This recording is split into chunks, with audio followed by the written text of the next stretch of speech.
안녕하십니까. 불법사금융 피해구제센터 전광호입니다. 매년 증가하는 불법사금융 범죄는 사회적 혼란을 줄 뿐만 아니라 우리 사회에 큰 악영향을 끼치고 있습니다. 빌리기는 쉽지만 다시 내 일상으로 돌아오기는 어려운 불법사금융의 덫. 빌려서는 안 되지만 빌릴 수밖에 없게 만드는 그들의 달콤한 말해소가 수많은 피해자를 낳고 있는데요. 누굴 탓할 수는 없습니다. 경제적 상황이 좋지 않아 불법이자인 걸 알았지만 사용할 수밖에 없었다던 불법 사채 피해자분을 직접 모시고 이야기를 들어보겠습니다. 현재는 이제 식당에서 울서빙 일을 하고 있고요. 가족은 부모님이 계신데 부모님 같은 경우는 좀 한참하신 지 좀 오래돼가지고 아버지는 좀 초등학교 때부터 뇌종양으로 좀 중증 환자셨고 어머니 같은 경우는 아버지 병간호를 하시다가 이제 고혈압으로 맨날 일 끝나고 병간호 하시고 하다 보니까 이제 어느 날 쓰러지셔가지고 뇌졸중으로 지금 재활 치료 받고 계세요.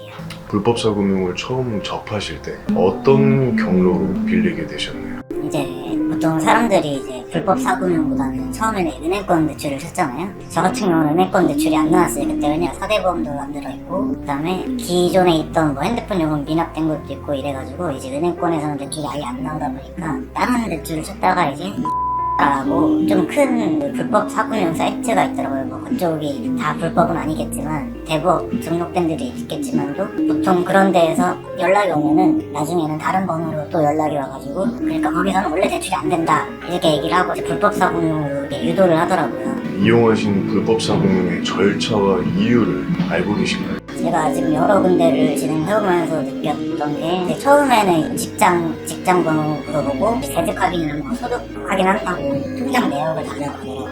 그런 거 하고 그다음에 등본, 신분증 이런 걸 맨 처음에 다 보내달라고 그러더라고요. 여기까지는 뭐 그냥 은행권에서도 그렇게 대출을 하니까 그렇겠구나 했는데 그 이후에 이제 설명을 다 듣고 나니까 나중에 연락처를 요구, 지인들 연락처와 카톡 내용, 메시지 내용 이런 걸 요구를 하더라고요. 그래서 거기서부터 이제 조금 이상했는데 저는 급한 상황이니까 어쩔 수 없이 사용하게 됐던 것 같아요. 사채를 사용하는 도중에 대환을 해주겠다, 월변을 해주겠다, 혹은 지금은 소액이지만 나중에는 큰 금액을 빌려주겠다 하면서 대출 유도를 했는지 어떤 식으로 접근을 해서 대출 실행이 됐는지 말씀해 주시면 됩니다. 대부분 업체가 다 비슷한 것 같은데 처음에는 제가 중개 사이트에 글을 올려요. 문의글을 올리면은 연락이 오거든요.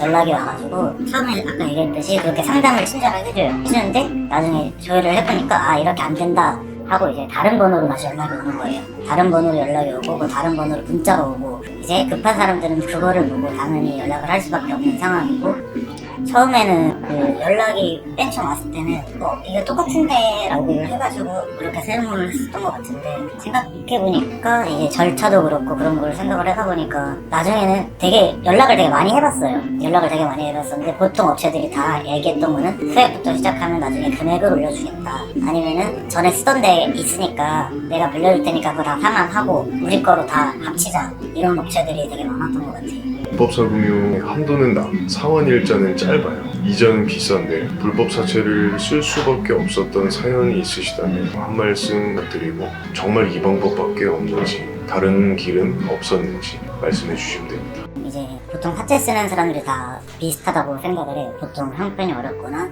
도박을 좋아해서 쓰시는 분들도 있겠지만도 지인분들한테 너무 큰 금액이 병원비 자체가 너무 큰 금액이다 보니까 빌리기도 힘들고 은행권에서 대출이 안 나오고 이러면은 보통 웬만한 사람들이 이제 다 돈 어떻게든 돈 필요하니까 구하려고 다 사채를 쓸 수밖에 없는 상황인 것 같은데 딱 써보면서 느꼈던 거는 진짜 아무리 한도가 낮고 이자가 세도 급한 부모님 병원비나 뭐 가족들 생활비, 수술비 이런 게 당장 나갈 사람들이 되게 많을 거 아니에요.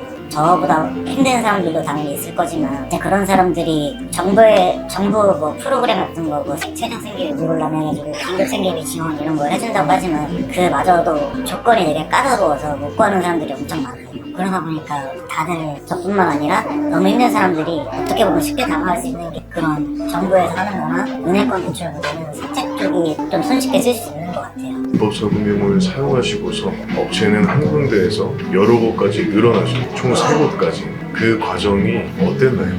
처음에 이제 한개를 썼을 때는 제가 그때는 조금 일을 꾸준히 나갔던 상태라서 이자가 탑값이 높은 걸 알면서도 이 정도는 괜찮겠다 생각을 했었는데 이제 또 겨울이라서 식당에 손님들이 없다 보니까 직원들이 많이 출근을 안 할 때가 되게 많아요. 근데 저 같은 경우는 1급을 받는데 돈이 나올 데가 없는 거죠. 그러다 보니까 다른 일은 또 해야겠는데 다른 일이 솔직히 요즘 다른 일도 막 일일 아르바이트를 아무리 구해봐도 자리가 잘 구해지지도 않는 상황이고 그다음에 또 부모님이 병원에 계시고 집에 왔다 갔다 하시기 때문에 제가 고정적으로 일을 할 수가 없는 상황이다 보니까 한 군데를 사용을 했는데 이번 주는 되게 못 갚을 것 같은 거예요. 왜냐면 일을 해야 되는데 일을 못 나가다 보니까 딴 데라도 내꺼야 되는데 일은 안 구해지고 그러다 보니까 다른 데를 또 쓰게 됐어요. 일단 여기를 틀어 막아놓고 여기를 해결하자. 다음 주나 다다음 주부터는 이제 일 좀 많겠지 했는데 겨울이다 보니까 또 현실이 손님들이 그렇게 많지가 않더라고요. 그래갖고 출근 일수는 점점 줄어드는데 이자는 계속 내야 되는 상황이고 그러다 보니까 한 군데 두 군데 쓰고 두 군데까지도 계속 연장비 원금도 아깝게는 연장비를 20만원씩 내가면서 버티다가 결국에는 또 다른 군데를 더 사용을 하게 돼서 결국에는 연장비만 해서 그렇게 일주일에 60만원이 나가는데 제가 일주일에 풀 출근을 해도 7, 80밖에 안 되는데 그러다 보니까 상환이 안 되게 되는 상황이 오더라고요. 한 군데까지는 참고 버틸만 했었는데 두 군데, 세 군데 돼서 대부 업체들한테 연락이 오고 하다 보니까 잠도 못 자고 막 하루에 2시간밖에 못 자겠더니 언제 연락 올지도 모르겠고 지인들한테 연락이 갈까봐도 무섭고 한 군데 점점 늘어날수록 삶이 되게 피폐해지더라고요. 상환일에 제때 상환을 하지 못하셨을 때도 있으셨네요. 그렇다면 혹시 불법 대부업체 쪽에서 협박성 멘트와 강압적인 말들이 있었는지. 제가 못 낸 적이 한두 번 있었어요. 근데 못 낸 적이 있었는데 그 날에 바로 연락이 엄청 오더라고요. 전화 불 터지듯이 오는데 이렇게 돈을 못 구한 상황이니까 전화 받기가 되게 무서운 거죠 사실은. 그래서 전화를 일부러 피하기로 해봤고 했는데 다행히 집으로 찾아오는 사람은 없었는데 해외 번호로 지인들한테 문자를 돌리더라고요. 얘가 이렇게 돈을 빌렸다 대신 갚아라 하고 직장에도 전화가 하루에 막 2-3통씩 와가지고 그래가지고 그때 되게 많이 힘들었던 것 같아요. 말로만 이제 불법 주심해서 솔직히 생각을 안 했거든요. 또 진짜로 불법 주심을 하진 않겠지. 어차피 법에 걸리는 일인데 얘네가 할까라는 생각이 있었는데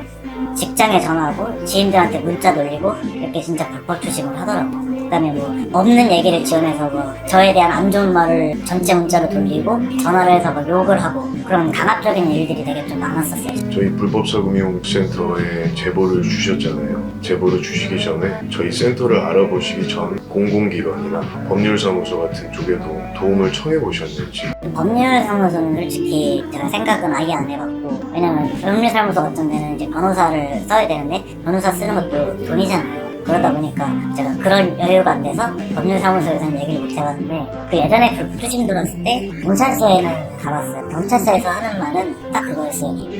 너가 불법사채 쓴 게 잘못이다. 원금도 갚지 않았는데 원금이라도 갚고 원금을 갚아야지 내가 중재를 해주거나 너가 신고를 할 수 있다. 고소를 할 수 있다. 원금도 갚지 않은 상태에서 이렇게 경찰서에 찾아와서 뭘 해봐야 자기네들은 도움 줄 수 있는 게 없다 라고 얘기를 하더라고요. 저도 예전에 경험이 있어서 이번에는 경찰이나 법률사무소는 생각도 안 해봤고 어떻게든 도움을 받기 위해서 찾아보니까 불법사금 피해구제센터를 알게 됐던 것 같아요. 저희 센터 담당자를 안내를 받으시면서 불편하셨던 점이나 궁금하셨던 점이 없으셨는지 아니면 그 담당하셨던 분한테 하시고 싶으신 말씀이 있으시면 간단하게 말씀해 주셔도 돼요.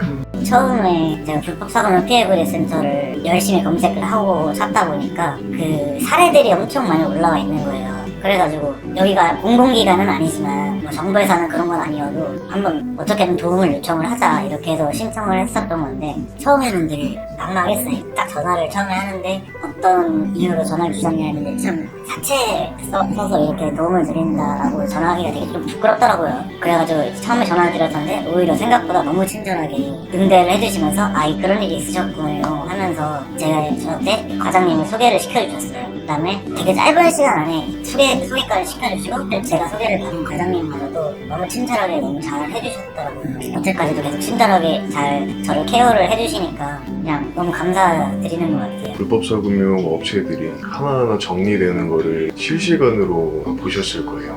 보시면서 담당자를 통해 전달을 받으셨던 그 심정이 하나하나 종료되는 그 심정이 어떠셨는지. 처음에는 사실 믿어지지가 않았어요. 제가 어떻게 얘기를 해도 무조건 내야 된다 이러는 사람들이 과장님이 얘기하니까 다들 네 알겠습니다 이러면서 하는데 정말 속이 시원하더라고요. 어떻게 보면 되게 속이 시원하고, 그 다음에 채무가 하나씩 제가 상환을 하면서 종료되는 걸 보니까 잠도 못 자고 진짜 밥도 하루에 한 끼밖에 못 먹고 밥 먹고 토하고 막 하나하나 줄어들면서 삶이 조금 더 편안해지고 부모님한테 신경 쓸 시간도 많아지고 하나하나 줄어들고 마지막에 한 건 남은 거 있는데 요거까지 정리하면은 정말 열심히 부모님이랑 같이 잘 살 수 있을 것 같아요. 불법 사채의 피해자라는 거를 주변인들이 혹시 알게 됐을 때 그 인식이 어땠는지 말씀해 주시면 돼요. 처음에는 불법 수심을 받았을 때 그 사람들 연락처를 많이 받아와서 연락을 그만큼 많이 돌렸던 거예요. 그 지인들한테 연락이 하나 들어오다 보니까 이제 연락을 받기가 너무 무서운데, 그래가지고 몇 명한테는 되게 솔직하게 얘기를 했었고 몇 명한테는 그거 보이스피싱이다, 내가 핸드폰 잃어버려서 보이스피싱이니까 그냥 받지 말라고 이런 식으로 좀 대처를 했었는데, 지인들 제가 사채를 썼다는 걸 아는 지인들이 되게 반반이었던 것 같아요. 떨어져 나간 사람도 있고 얘는 돈도 없고 집안도 안 좋고 친하게 지내면 안 되겠다 이런 식으로 생각을 했을 것 같은데, 사실은 그런 사람들도 있고 오히려 더 따뜻하게 다가와주는 사람들도 있고, 사채라는 게 참 그런 것 같아요.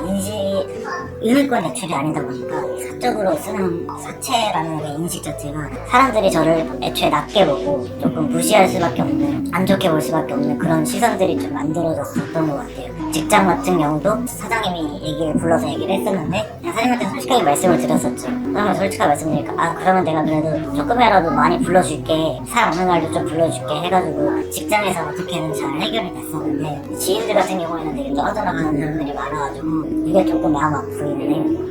마지막 질문이 될 것 같고요. 지금 현재도 불법 사금융에 피해를 받고 계신 전국에 수많은 피해자분들이 정말 많을 거예요. 그 피해자분들께 용기 내실 수 있는 위로의 한 말씀 부탁드리겠습니다. 사람이 살다 보면은 돈이라는 게 무조건 필요하다고 생각을 해요. 근데 그 돈에 집착을 하다 보면은 사람이 망가지게 되고 좀 무너지게 되는 것 같아요. 저 같은 경우도 너무 힘들다 보니까 그렇게 사채를 쓰게 됐었는데, 이 사채를 쓰면서 가뜩이나 좋지 않던 삶들이 더 망가지고 피폐해지고 이랬던 것 같아요. 물론 사채를 쓰고 계신 분들은 저보다 사정이 좋은 분도 있고 나쁜 분도 있을 거라고 생각을 하는데, 저보다 나쁜 분들은 당연히 은행권 대출도 안 나올 거고 공공기관에 도움을 구해도 한계가 있을 거고, 저도 그랬던 상황이니까 이해를 하는데, 제가 사채를 쓰면서 겪어보니까 아무리 내가 너무 급해도 이거를 다시 쓰면은 결국에 악순환의 반복이더라고요.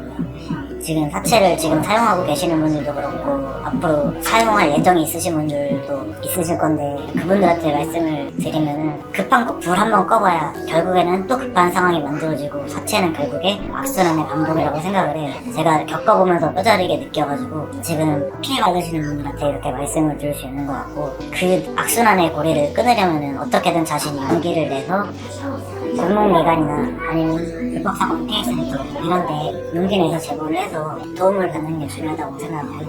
혼자 힘으로는 해결할 수가 없어요. 알겠습니다. 감사합니다. 다른 전국에 있는 피해자분들을 위해서 저희도 발전 더 앞장서서 열심히 하는 불법사금융 피해구제센터가 되도록 하겠습니다. 감사합니다. 오늘 인터뷰 응해주셔서 너무너무 감사합니다. 감사합니다.